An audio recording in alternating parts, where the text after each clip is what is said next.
Capítulo 4. ¿Qué capítulo de Daniel da más información concerniente al juicio investigador? La mayoría respondería Daniel 8. En ese capítulo se encuentra el texto clave. Y él dijo, hasta 2300 tardes y mañanas, luego el santuario será purificado. Daniel 8:14. No obstante, esa respuesta está equivocada. Aunque Daniel 8 revela información valiosa, su importancia mayor radica en que nos da la fecha del juicio. En realidad, la cantidad mayor de referencias al juicio investigador en Daniel se encuentra en el capítulo 7. Si solo tuviéramos Daniel 7, podríamos probar la existencia del juicio de los creyentes previo al advenimiento y también podríamos deducir el tiempo aproximado de ese juicio. Daniel 7 repite a Daniel 2, solo que suple detalles adicionales. En este capítulo, Daniel mismo sueña acerca de 4 grandes bestias que salen del mar. La primera bestia era como un león, la segunda bestia como un oso, la tercera bestia como un leopardo, aunque tenía 4 alas y 4 cabezas, y la cuarta bestia era espantosa y terrible y en gran manera fuerte, la cual tenía unos dientes grandes de hierro, devoraba y desmenuzaba, y las obras hollaba con sus pies, y era muy diferente de todas las bestias que vi antes de ella, y tenía 10 cuernos. Versículos 4 al 7. ¿Quiénes son esas bestias? En la explicación de la visión, Daniel se entera de que representan 4 reyes o reinos que surgirán, y que la cuarta bestia será un cuarto reino en la tierra. Versículo 23. La primera bestia, el león, es Babilonia. La segunda bestia, el oso, simboliza a Medo-Persia. El que estuviese alzada de un costado más que del otro, muestra la diferencia de poder entre las dos naciones de ese imperio. Las 3 costillas que llevaba entre los dientes, versículo 5, se cree que son Lidia, Babilonia y Egipto, 3 naciones que fueron aplastadas por el poder medo-persa. El leopardo era el próximo gran imperio mundial y simbolizaba a los griegos bajo la dirección de Alejandro Magno. La cuarta bestia, desde luego, era el último gran imperio, el romano. Durante siglos, numerosos eruditos de la Biblia, judíos y cristianos, han estado de acuerdo en cuanto al significado de esta secuencia exacta de naciones. Esa interpretación no es exclusivamente adventista. Note también que la profecía de Daniel 7 es similar a Daniel 2. Daniel 7 brinda más detalles que Daniel 2 y provee el fundamento para el resto de las profecías que estudiaremos. En Daniel 2 y 7 se pone énfasis en el cuarto reino. Y en ambos capítulos, aunque el cuarto reino es simbolizado por cosas diferentes, se observan similitudes. La primera, desde luego, es que se trata del cuarto poder en las 2 visiones. En ambas sucede a Grecia. En ambos lugares se lo describe como fuerte, Daniel 2:40 y 7:7.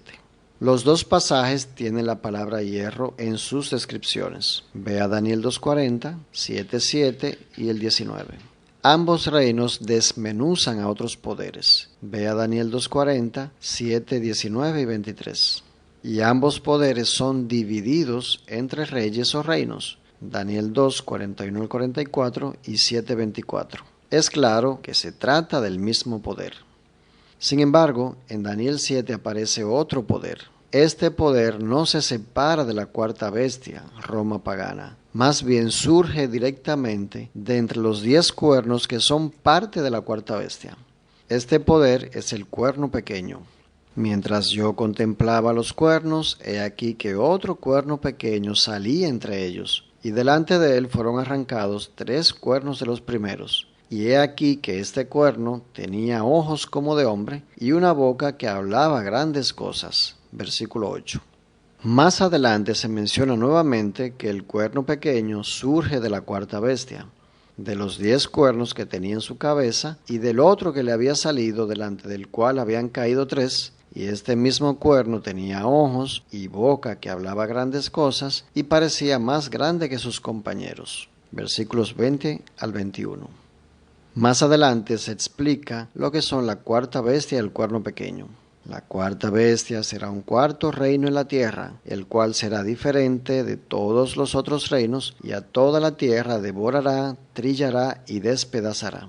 Y los 10 cuernos significan que de aquel reino se levantarán 10 reyes, y tras ellos se levantará otro, el cual será diferente de los primeros, y a 3 reyes derribará. Y hablará palabras contra el Altísimo, y a los santos el Altísimo quebrantará, y pensará en cambiar los tiempos y la ley, y serán entregados en su mano hasta tiempo, y tiempos y medio tiempo. Versículos 23 al 25. En Daniel vimos que el hierro era el poder que surgiría después de Grecia, y aunque cambió de forma, todavía tenía hierro hasta el final. Todavía era el mismo poder.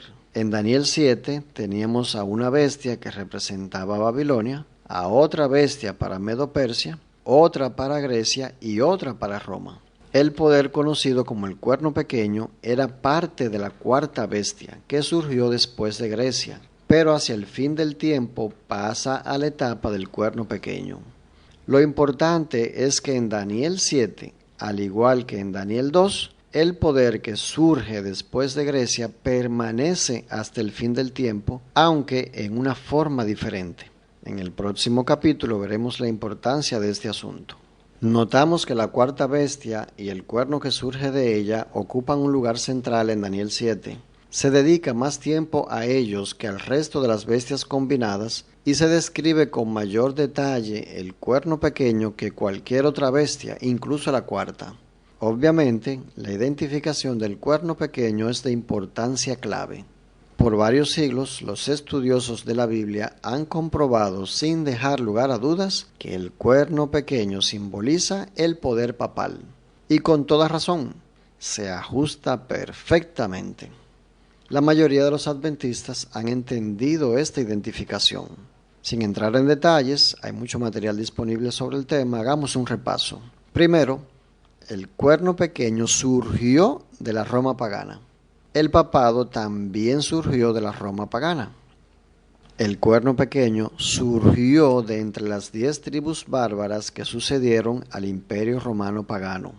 El papado surgió entre las 10 tribus, haciendo caer a 3 de ellas, tal como el versículo 24 dijo que sucedería, y a 3 reyes derribará.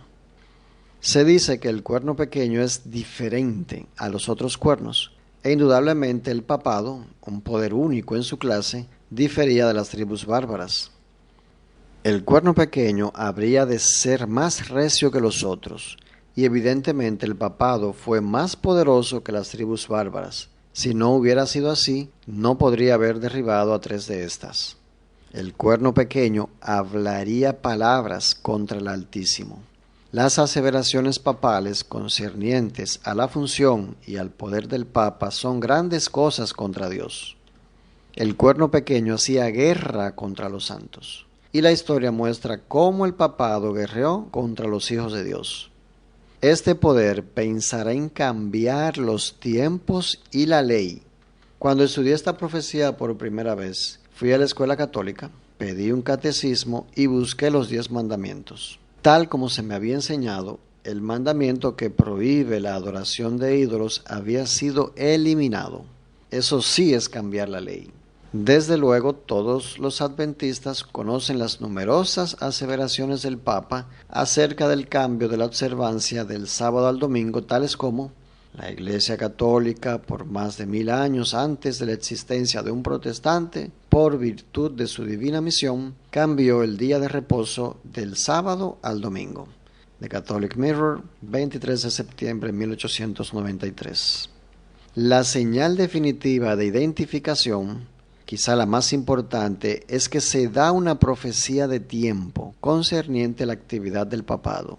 Los santos serían entregados en su mano hasta tiempo y tiempos y medio tiempo. Versículo 25. En la descripción del cuerno pequeño encontramos la primera profecía apocalíptica de tiempo en el libro de Daniel.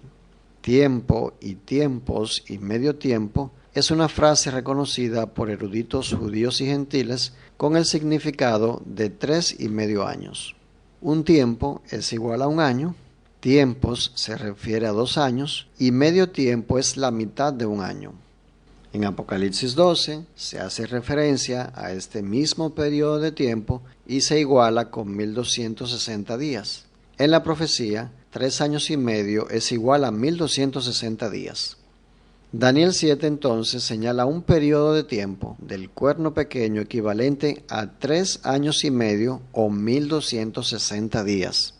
Durante muchos años, los adventistas y otros han aplicado el principio de día por año a esta profecía. Yo no quiero entrar en la discusión del principio de día por año ahora. En la segunda parte de este libro mostraré no solo la validez del principio de día por año, sino cómo este principio debe aplicarse a las profecías de Daniel 7, 8 y 9 para que tengan sentido. De todas formas, si aplicamos el principio de día por año a los 1260 días, tendremos 1260 años. ¿Se ajusta esto a un periodo de tiempo para el papado? En 1698, Drew Kressner, un estudioso británico de la Biblia que estudiaba las profecías de Daniel 7 y Apocalipsis, llegó a las siguientes conclusiones. El cuerno pequeño de Daniel 7 se refería al papado. El principio de día por año debe ser aplicado a estas profecías y algo de naturaleza drástica sucedería al papado alrededor del año 1800.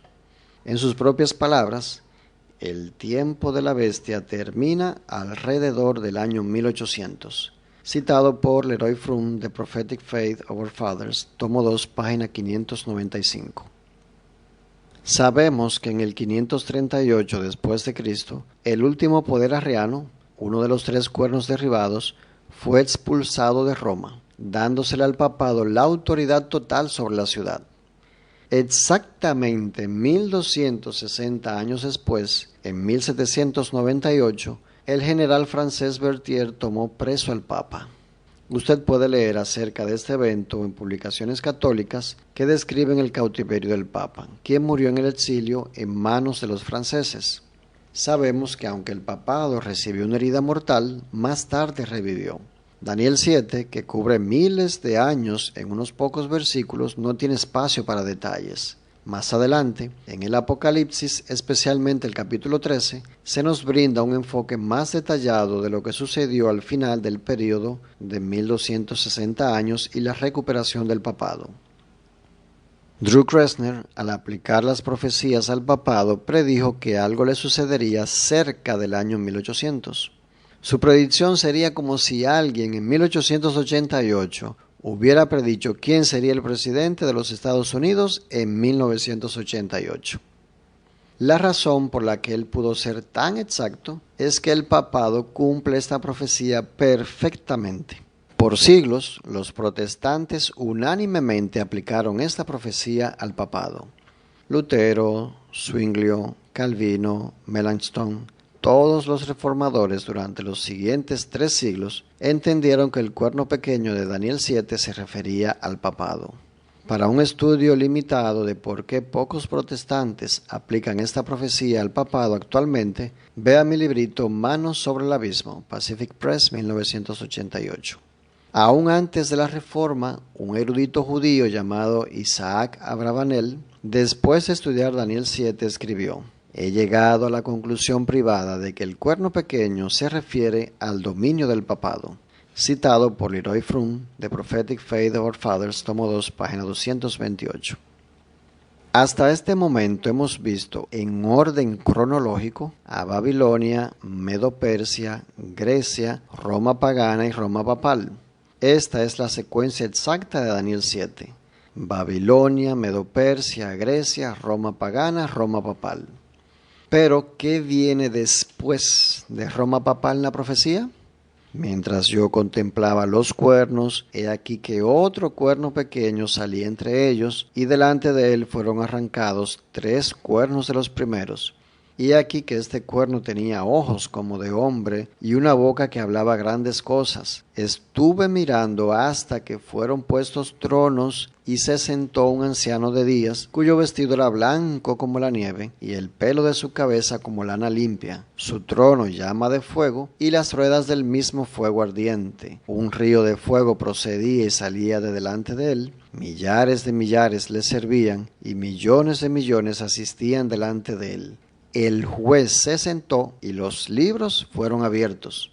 Y le fue dado dominio, gloria y reino para que todos los pueblos, naciones y lenguas le sirvieran. Su dominio es dominio eterno que nunca pasará y su reino uno que no será destruido. Versículos 8 al 14. El versículo 8 describe el poder del cuerno pequeño. ¿Qué viene inmediatamente después en los versículos 9 y 10? Vemos tronos que fueron puestos, vemos al anciano de días, a quien reconocemos como Dios, vemos ríos de fuego, vemos millares de millares delante de él y finalmente el juez se sentó y los libros fueron abiertos. Indudablemente esta escena describe un juicio en el cielo. Lea los versículos 8 al 10 nuevamente. Se trata de una escena de juicio divino y obviamente, considerando el contexto, este juicio ocurre en el cielo. ¿Y qué sucede después de esta escena de juicio celestial? Dios establece su reino, un reino que nunca pasará. Versículo 14.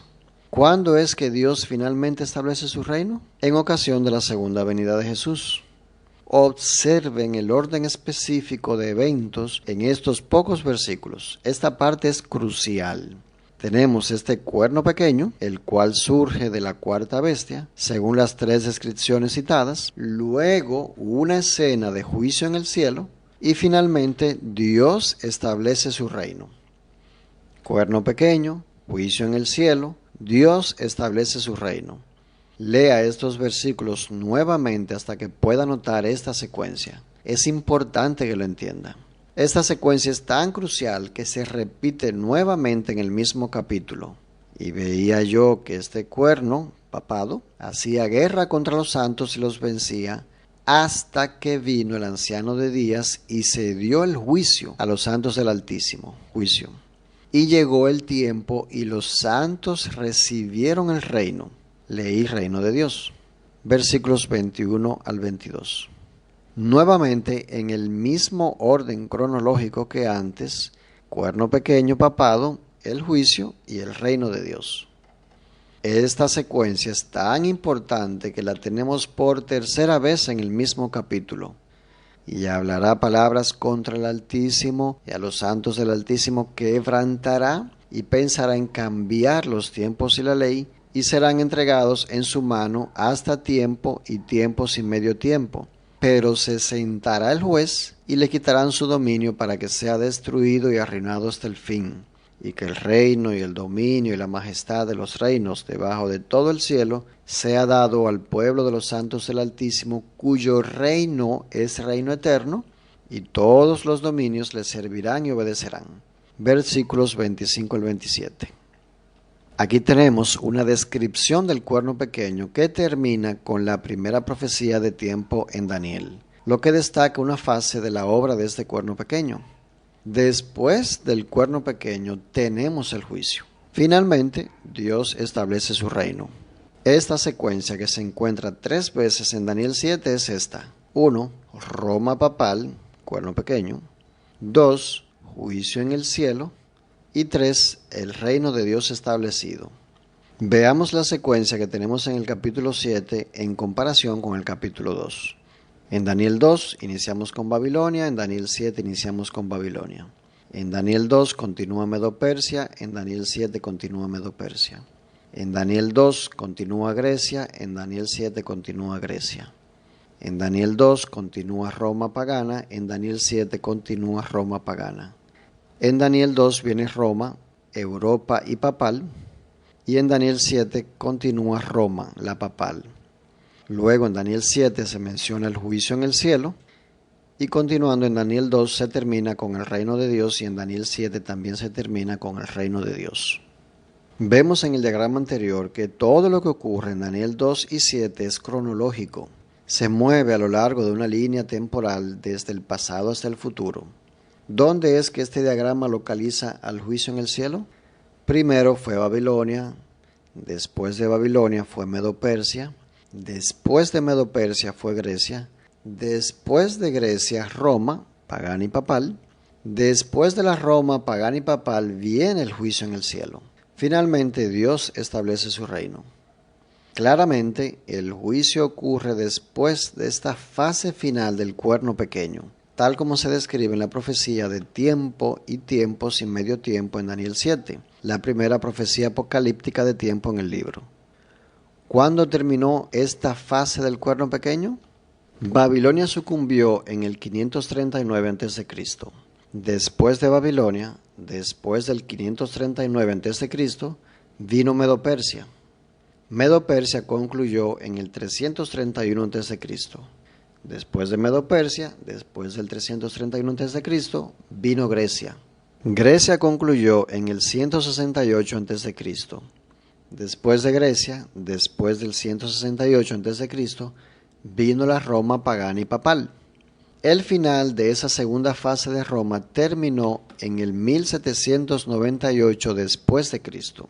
Después de Roma, después de 1798 después de Cristo, viene el juicio en el cielo. ¿Resulta claro?